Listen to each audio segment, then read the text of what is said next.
Munich, The Edge of War, 12A, 123 minutes verdict, flawed but still classy rating, Boiling Point, 15, 92 minutes verdict, tense, though overdone rating. Even beleaguered prime ministers, mentioning no names, can generally rest assured that their place in posterity's league table will never end up below that of Neville Chamberlain. But a new Netflix film, Munich, The Edge of War, attempts to show that the Prime Minister widely judged to have been catastrophically naive in September 1938, and to have been ignominiously duped by Hitler into boasting that he had secured peace for our time, was in fact an astute old cove whose resourceful actions might not have averted World War II, but stopped Britain losing it. The film is an adaptation of Munich, Robert Harris' best-selling 2017 novel, which I confess I have read and enjoyed. But more conspicuously than the book, the film wears its agenda on its sleeve. The Nazis wear their agendas on their sleeves too, in the sinister form of swastika armbands. But Chamberlain, splendidly played by Jeremy Irons, still thinks their territorial ambitions can be resolved by a spot of old-fashioned diplomatic brinkmanship.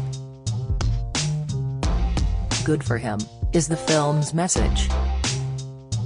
He did the right thing, buying 12 more months in which to prepare. I'm not at all convinced. Shouldn't the policy of appeasing Hitler have crashed headlong, much earlier than it did, into the realization that Hitler couldn't be appeased?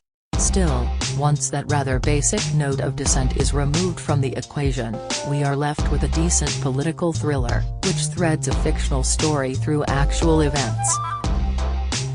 6 years after they formed a close friendship at Oxford, Hugh Leggott, George Mackay, and Paul von Hartmann, Jonas Niewohner, are both high-rising civil servants, one in England, the other in Germany.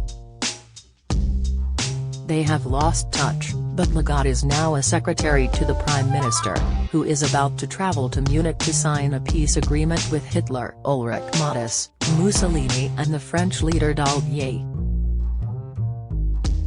Then intelligence chiefs in Whitehall get wind of a secret document that has fallen into the hands of the anti-Nazi von Hartmann, proving that Hitler is bent on seizing land by force until he has the Lebensraum, living space, he wants for the German people. What exactly does the document say, and is it genuine? If so, then surely it will expose Hitler as a man who cannot be trusted, which Winston Churchill, even though he has been airbrushed out of this narrative, already knew.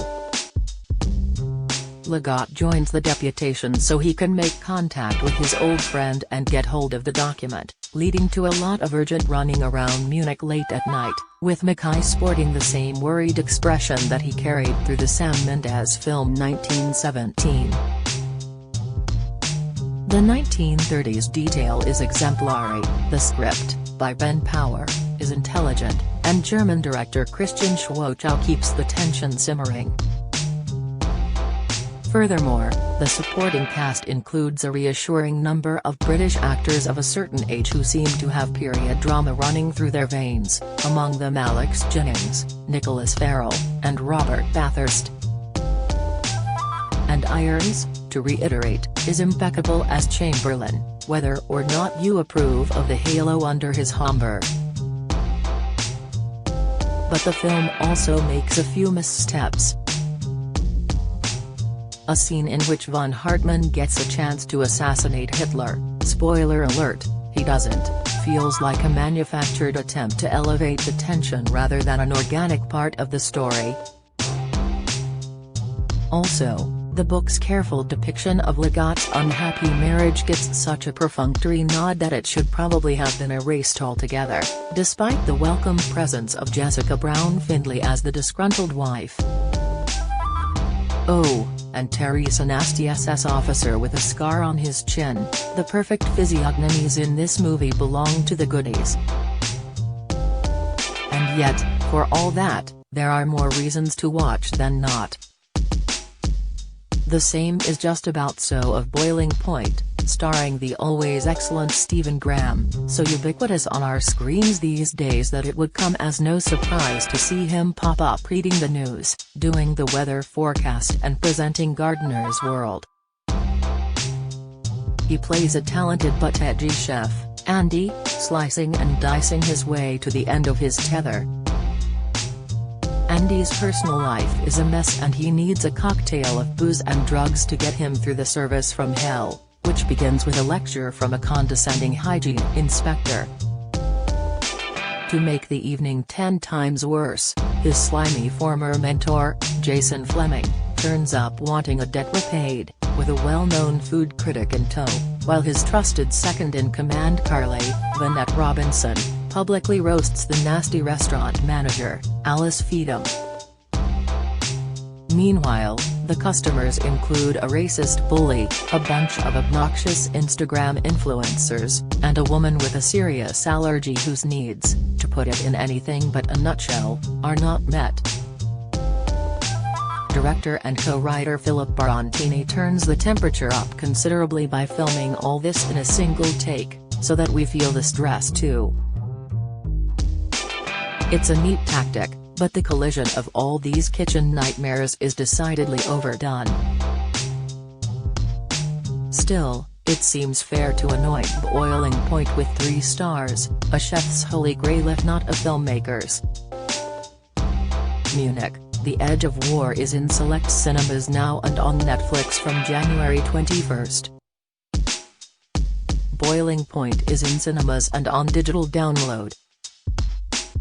Girls beat the baddies but not the clichés. The 355, 12A, 124 minutes verdict, lively but unoriginal rating. Anyone who feels aggrieved at the way action movies, not least the Bond franchise, have objectified women down the decades will get a big kick out of the 355, in which the biggest kicks are all delivered by female characters led by a maverick CIA agent, played by Jessica Chastain, also the film's executive producer.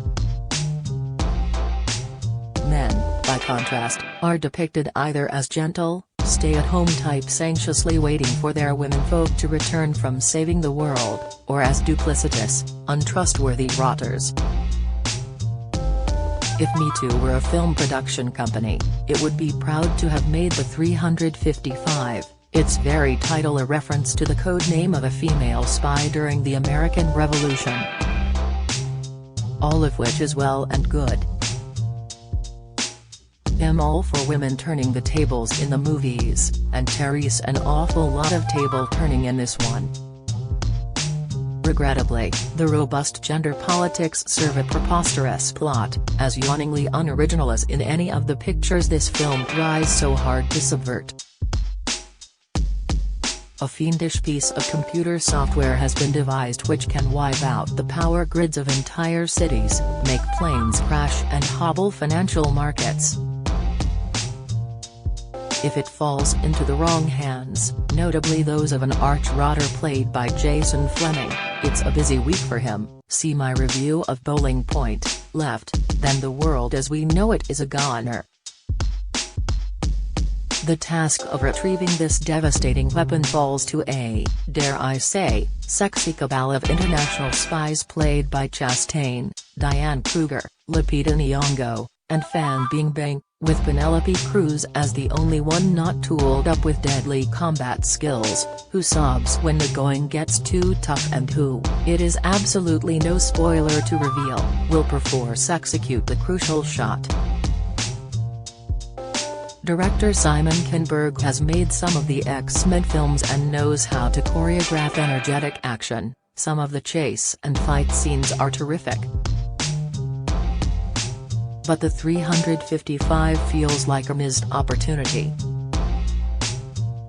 It has none of the wit of 2018's all-female Ocean's 8, for example, and while pointedly swerving the biggest cliché of all, men as ruthless heroes, women as sex objects, it skids disappointingly into too many others.